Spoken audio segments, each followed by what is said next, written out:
Olá, sejam todas e todas bem-vindos a Olá Vida Conversa, no espaço onde nós vamos falar sobre o cancro. E para este mês de outubro vamos falar concretamente sobre o cancro de mama e o cancro de colo do útero.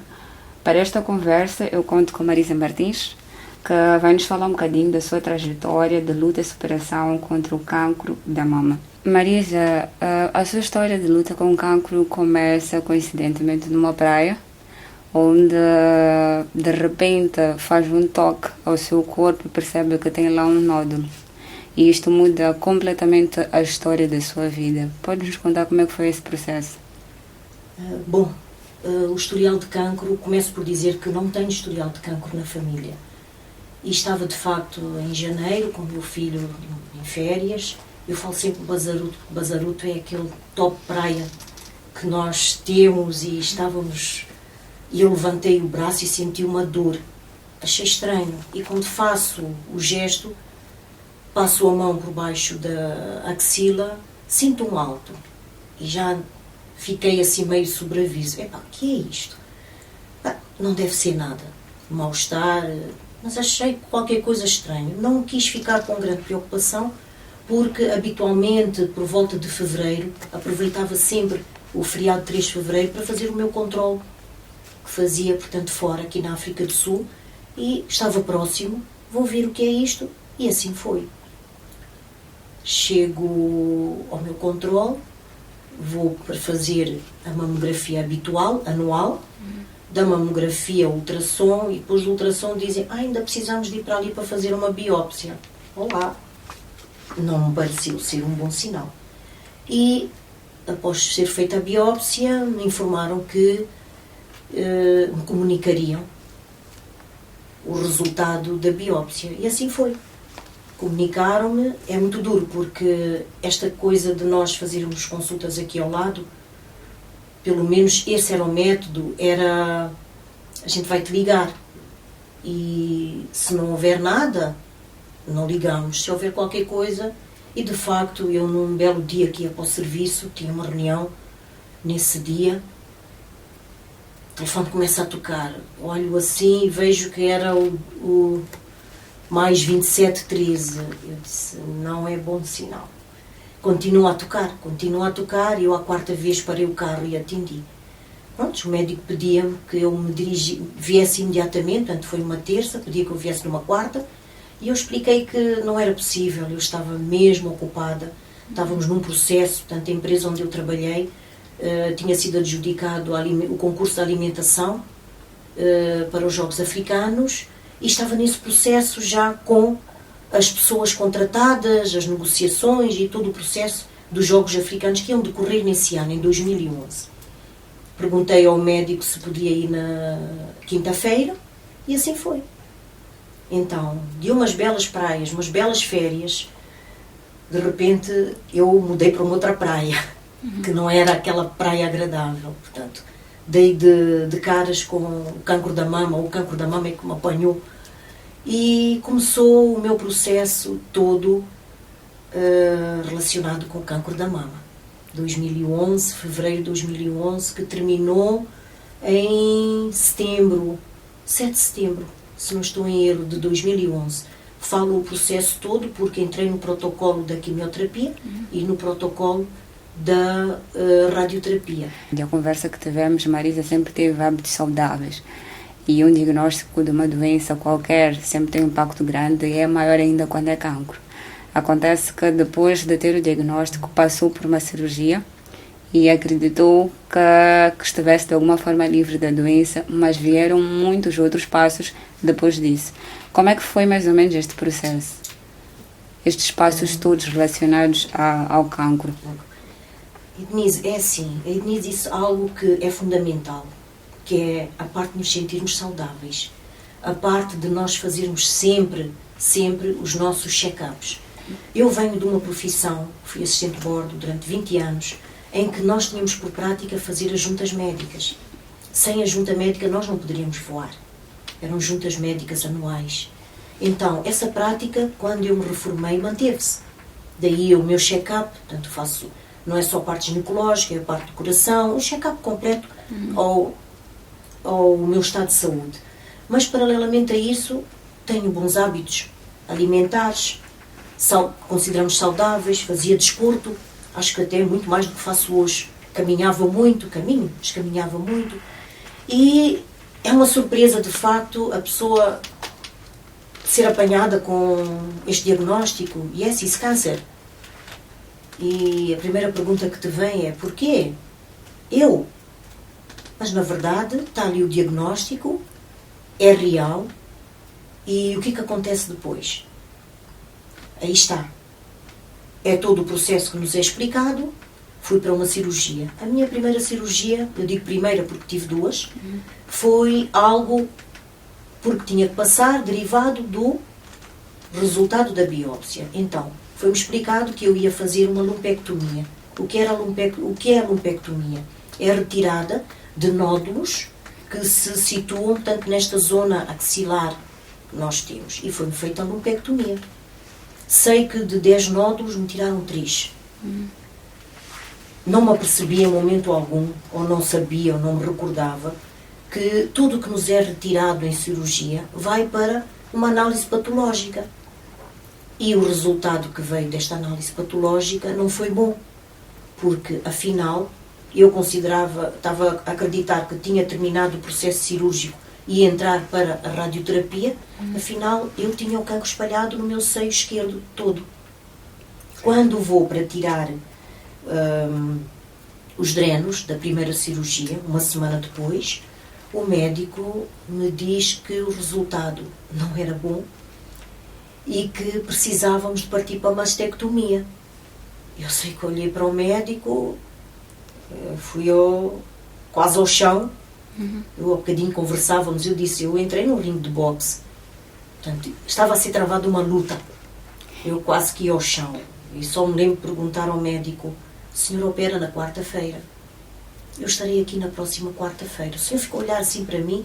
Eu disse: não, eu estarei aqui na próxima quarta-feira. Perguntou ao médico se podia operar numa quarta-feira e depois voltou à sala de operação. Pois. Passei por 2 cirurgias. A primeira foi a lumpectomia. Uma semana depois fui tirar os drenos. Dão-me o diagnóstico, portanto, que tinha que ser submetida novamente a uma nova cirurgia, neste caso já para a retirada da mama. Eu lembro-me que na primeira cirurgia, quando eu recobrei, portanto, da anestesia, a primeira coisa que fiz foi: olha, minha mama está aqui. Alívio, né? E então, já na segunda, eu já sabia o que ia, e o médico já me tinha dito: olha, o procedimento maior foi feito. Agora, de facto, é a excisão da mama. E o processo já não foi de agarrar, mas foi de ir para a casa de banho. Quando eu acordei, eu só queria ir para a casa de banho, tinha um espelho assim enorme ao alto, e eu disse para mim que eu tenho que me olhar. E eu senti que esse era o primeiro passo para a luta que eu ia travar, porque afinal eu já não ia fazer só a radioterapia, o protocolo mudou completamente. Eu passei da cirurgia radioterapia para cirurgia, quimioterapia e radioterapia. Julgo que 6 a 8 sessões, é incrível como uma pessoa até já quase não se lembra, 6 a 8 sessões de quimioterapia e 25 de radioterapia. Quando eu terminei a radioterapia, o médico explicou-me porque que eu tinha que fazer a hormonoterapia, porque o meu cancro era de origem hormonal, portanto, e era necessário, portanto, reduzir esse processo hormonal para evitar, portanto, uma recorrência, vamos assim dizer, da doença. E comecei, inicialmente o tamoxifeno, o protocolo eram 5 anos, no fim, ou quase no fim dos meus 5 anos, o médico me diz, que era da minha livre e espontânea vontade, eu manter a minha relação por mais 5 anos com o tamoxifeno, mas que esse era um novo protocolo que estava a ser, portanto, administrado com maior sucesso, portanto, de cura. É lógico que eu disse sim para esta relação e estou a terminar agora este ano. Espero que agora, fim de setembro ou outubro, eu termino completamente, porque o tamoxifeno tem efeitos secundários terríveis. Nós estamos a falar de uma história de 10 anos, de uma luta, que começa primeiro com a informação de ter que tirar nódulos na axila, depois que tem de passar por um processo de retirada do seu seio, depois que tem que passar por uma quimioterapia radioterapia e uma agora hormonoterapia. Qual foi o momento mais difícil de todo esse processo de tratamento? Em termos de ser invasivo para o seu corpo e ser doloroso também para o seu corpo? Eu acho que o processo da dor, para mim, antes da dor física, que é aquele impacto de não ter a mama, é a dor psicológica, sem dúvidas. Mas é um momento, que há coisas que passam, muitas vezes na nossa vida, que são segundos, frações de segundos.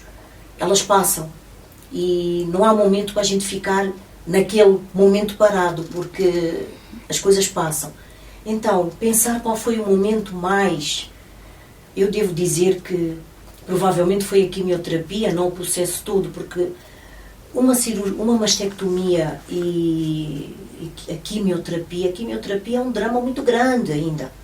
É, de facto, pelo caráter invasivo ao nosso organismo. Portanto, até hoje eu sei que vivo efeitos derivados, portanto, dos tratamentos a que estive sujeita. E irei viver. Há pessoas que vivem com mais ou menos intensidade. Mas, porque a quimioterapia, quando o médico disse que eu não ia fazer quimioterapia, o primeiro protocolo, eu respirei de alívio, não é? Não vou mentir que a maior parte das mulheres é por causa dos pelos, dos cabelos. Ok, mas a gente encontra alternativas. Para mim não era o problema da perca de cabelo.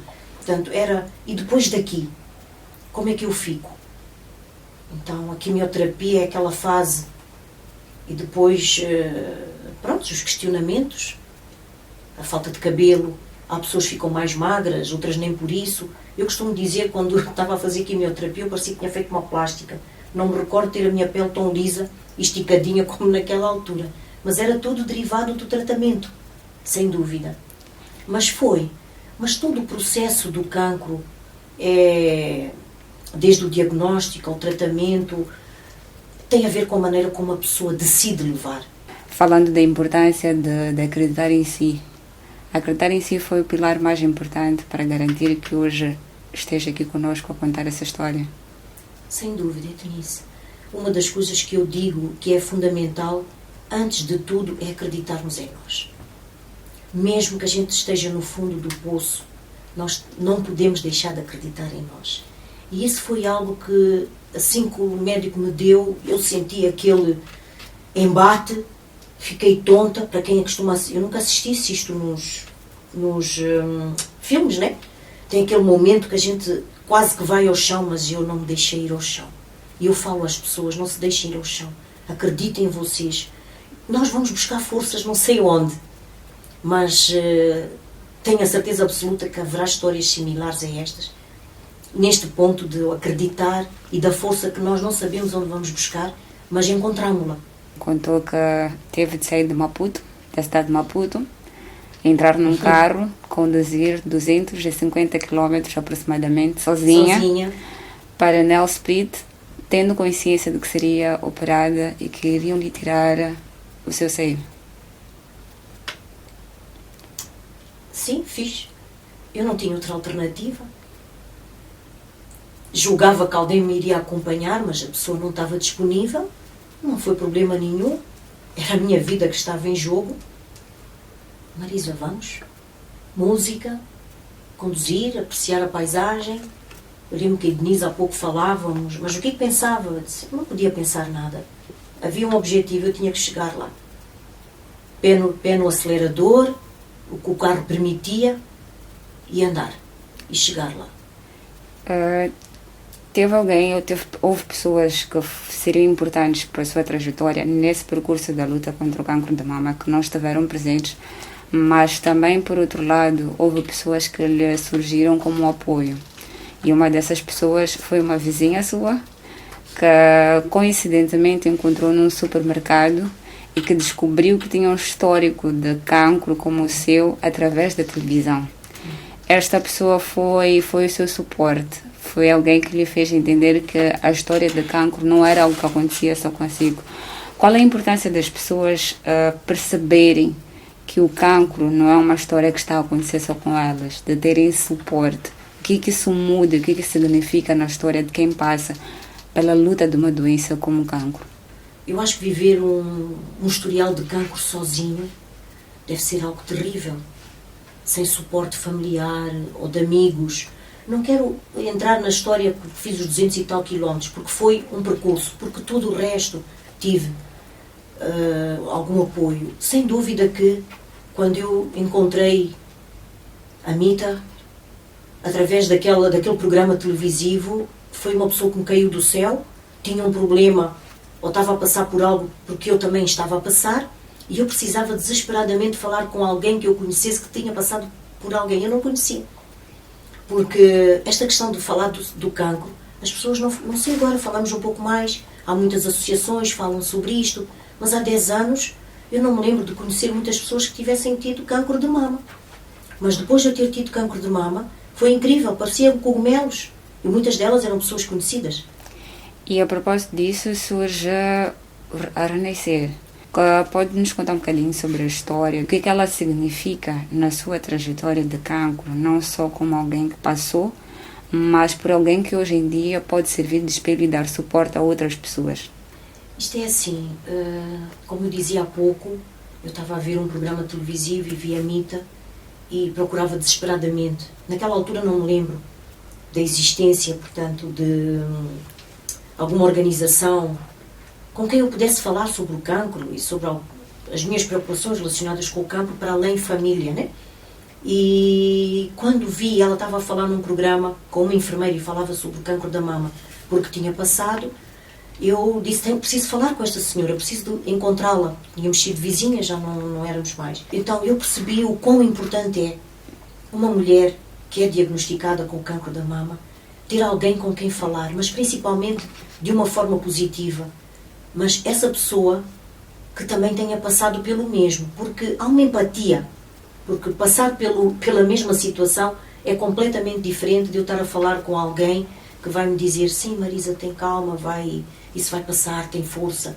Porque apesar do cancro da mama ser distinto para cada uma de nós, na sua origem, na sua extensão, na sua dor, há algo comum. E é essa empatia que acaba criando, por exemplo, como é que eu conheci a ETA? E estamos aqui hoje, estamos a falar do cancro da mama. Conheci a Delilah. Como é que eu conheci, como é que chegamos a renascer? E então é todo mulheres que passaram pelo mesmo e que de repente, no caso de renascer, achámos que não podíamos ficar caladas. Precisávamos fazer algo que tivesse impacto. Não simplesmente usar a rede social assim de uma maneira, como é que é dizer, leviana. Que tivesse impacto, porque as redes sociais não podem ser levianas.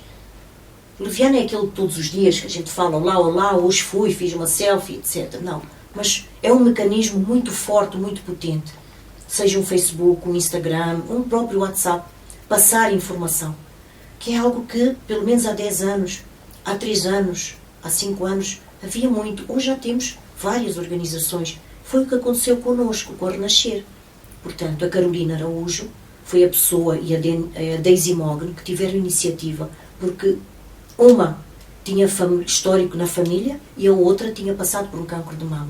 Juntou o grupo de mulheres para uma sessão fotográfica. Foi tão interessante que muitas não se conheciam, conheceram-se ali, outras conheciam-se, mas não se viam há tempos, mas principalmente não sabiam que tinham tido cancro de mama.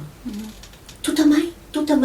Quem vê aquele ensaio fotográfico não acredita que nós nos vimos naquele dia em meia dúzia de horas.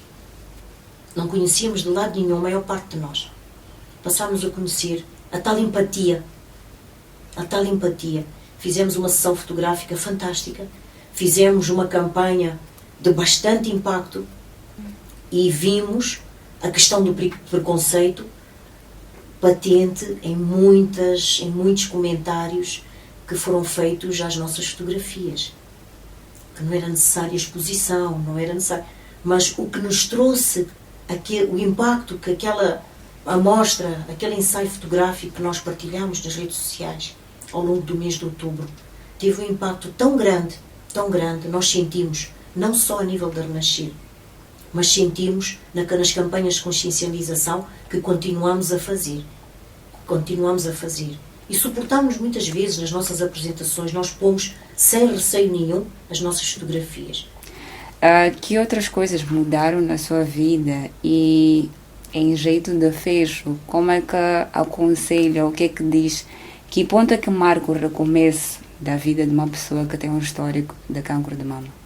Primeiro eu achei que a minha vida não podia continuar a ser o vazio que era antes. Não que ela fosse vazia, mas em termos de objetivos. O que eu vou fazer? O que é que eu vou trazer de bom por esta experiência que não foi tão boa, para evitar que muitas e outras mulheres possam até estar condenadas à morte por detectarem tarde? Como é que eu posso fazer isto? Portanto, a Renascer é um dos caminhos. A parte da solidariedade, porque eu gosto de pessoas, a minha vida toda, então na minha vida profissional, estar dentro daquele tubo 10 horas, o tubo é um avião, a lidar com pessoas das mais variadas espécies e tudo mais.